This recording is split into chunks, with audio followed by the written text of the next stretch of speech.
Yo, what's going on guys? K7 here, and today we have a bit of a different video for you guys. So there's been a lot of drama surrounding the 2XKO community ever since this past season 1 reveal. And the reason for that is that a lot of players, myself included, got to go to Riot HQ, and I got invited to get basically like a season 1 preview. They've made it very clear that this is for content. It's not so I can just sit there and grind the game and, you know, try to get a leg up on my opponents or anything like that, or anybody that I'm playing in tournament, because Frosty Faustings, which is being held at the end of the month, will be the first offline major event. So they were just trying to make sure everything's fair for everyone, which is also why we got the patch notes 2 days ago, I believe. Like the major changes, everyone got the changes. We all can see the same changes. It's basically understood. So this tweet from Ori: the competitive integrity of 2XKO is a joke. All these players shamelessly talking about how much they know about stuff behind the scenes and how much early access they have had to characters and stuff is genuinely unbelievable.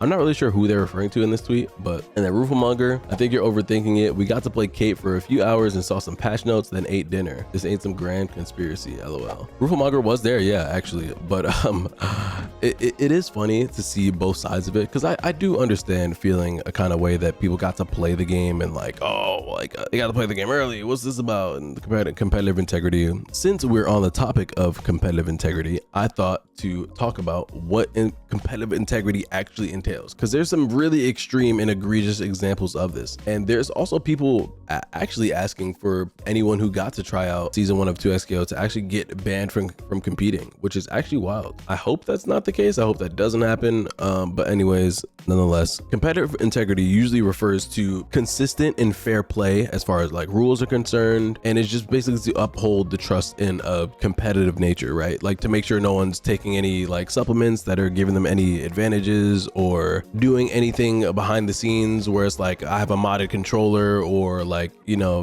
nothing like that. In my head, that's what that entails, like just fair play. I don't think that me or any of the other players playing Caitlyn or getting access to the new season 3 hours early is really that big of a deal. Maybe I'm biased because I actually got to play it. At least for me, I know how I would feel if I was on the other side of it. I honestly, it wouldn't really move a mountain for me. Like these guys got to play 2 or 3 hours early, or whatever it was, like sure, bro, even if they got to play like 5-6 hours, it's like, okay, I guess. And next we got a tweet from Punk. Actually, Punk might go, but man, Punk is hilarious. But a tweet from Punk, he says, I don't play 2XKO, but I do agree that top players get way too much privilege in that game. Pros should never test games, and definitely should never play new characters and a new patch before they are released. That is just insane to me.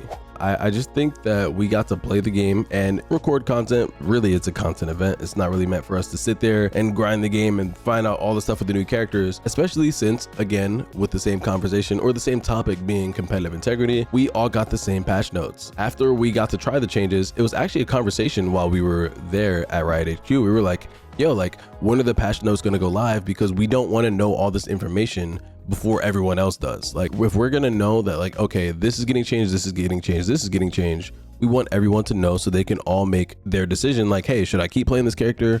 Or maybe I should have messed into this character because this might be a lot better. Or I was playing this character before, maybe I should swap back because they're getting buffed. We all wanted that information to be publicly known because we all, honestly, we want it to be fair. We do as well. It's not like we're like, yes, I get to play the game early, I can't wait to gatekeep. Honestly, it's none of that going on. It's not really on the players, to be honest, but I don't really think it's anybody's fault. I think everybody's just, the people that feel a kind of way, I feel like don't even play the game. So sometimes I feel like it shouldn't even matter to them. Speaking of which, there's actually a situation where this did happen. I actually was not familiar with this, but this was brought to my attention not too long ago. There was a situation in Injustice 1 and MKX where a bunch of players actually got to go play the game. They got to go test the game. And I think they had much more time than we ever had. They probably got to play the game for maybe a day, maybe a couple days. It might have been like a private test build where they might have had it at home or something, whatever it was. But to my knowledge, what happened was that they got a chance to play the game, and a lot of these players actually found out a lot of tech and a lot of strategies for their character, and they held on to it. When the game came out, they played in tournament and they completely wiped everyone. Like, this actually happened. Now, if anyone gets to play on this scale, then of course it's going to be a problem. If anyone ever gets to sit at home and play the game for hours and hours and hours on end and left unchecked, then of course this raises a question to the competitive integrity. This also happened And another situation with Street Fighter 6, actually. Word got out that the game got jailbroken, or the game got cracked pretty much. And after there was an online beta for the game, and it got cracked, and people had the game for months. They had the game for months, and they're sitting there playing the characters, they're learning combos, they're fighting each other in the practice, or like doing like mimic games in the verses or whatever it was. People were coming over each other's house and playing, and they sat on the game for months. Of course, I don't know who, but I do know that this was available. It was available, and there were a lot of people that played it. Now, that actually raises questions to competitive integrity. I'm not here to point fingers at anybody, rip off any bandages or anything like that. What I'm saying is that the fact that Riot invited us out to play the game for 3 hours, I promise, competitive integrity is okay. Of course, with me seeing all the drama on Twitter, I had to get my 2 cents in, and I tweeted this. I said that people saying that players should be prohibited from playing at Frosty because of the Season 1 preview is insane. I got to play for about 3 hours, and it was made very clear that it was for content purposes only. Caitlyn was sick, but having people not compete is too far. Like, I like playing Caitlyn. I thought it was cool, but like, I don't think, like, if I know that going to play Caitlyn would get me banned from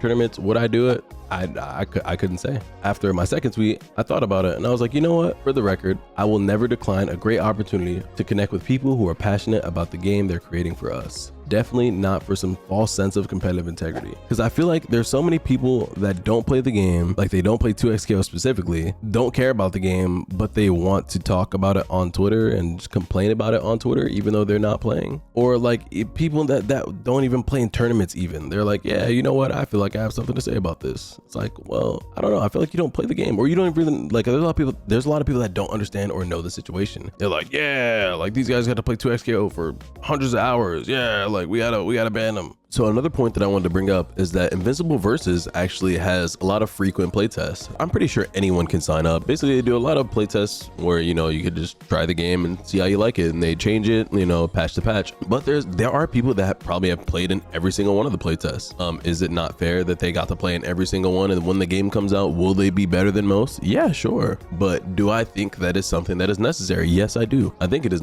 like completely necessary for the game to be tested and tried and played, especially by the people that they're making the game for. They're making the game for fighting game players, so they want fighting game players to play it. So of course they're probably gonna get seasoned fighting game players or players that know their stuff to come try the game. And content creators getting great opportunities, especially from, you know, people like Riot or our friends over at Invincible Versus making that game, or the new Avatar game coming up. If we're getting opportunities to try the game early, to give our feedback and, you know, make sure the game is the best for not just us but for everyone, I think it would be unreasonable for anyone to decline, actually, because it just doesn't give a meaningful enough competitive advantage. But what about when it happens in like the reverse way, right? I play Yasuo, right? And about 3 days before Evo Nice, they actually changed the character a lot. Now, what do they do in that situation? Do they give everyone that plays Yasuo a few hours to try out the character and make sure they got their combos right for the new season or the new patch for the new tournament? No, that's not reasonable either. You know what I had to do? They changed the game. They changed Yasuo. They changed his combo routes. They changed his damage. There's new routes. Everything works a little bit differently.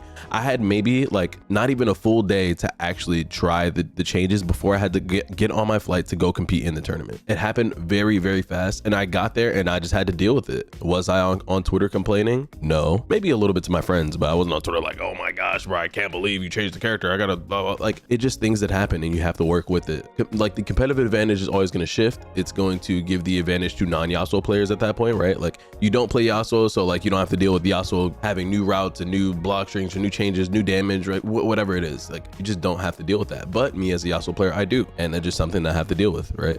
As we can see, there's two different sides to the coin. Like, would you guys rather play against, you know, a brand new character that a few players got to play a few hours early, or would you rather play against someone who had, you know, 20 hours on the main that they wanted to play since Alpha Lab 1 of 2XKO, right? Like, me personally, I rather just give it to the guy that like played Caitlyn for 3 hours earlier. Like, sure, like you played the character for 3 hours, but I'm sure you couldn't figure out everything about the character in that time. She is a bit in depth and she's gonna take some learning and some getting used to. When I show you guys my footage later on in the week, you guys will see like, okay, like this is what you were cooking. You got to play like for 3 hours, but you'll see like the progress that I made within the time that I got to play her. If anybody really feels that strongly about people getting to play a few hours early, when the patch drops, I will not play for a full day and let everyone play for a whole day, and I can get on and I can still win. I could still beat people. It doesn't matter. Like, it truly doesn't matter. And I can give you a full day of practice ahead of me and it wouldn't matter. I don't know. For me, I feel like the argument makes sense, I guess, since Frosty is close.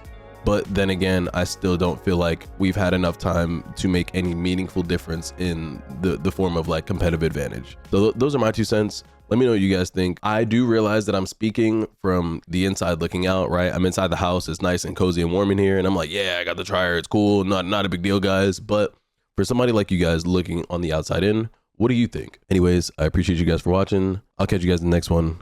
You guys take it easy. Peace.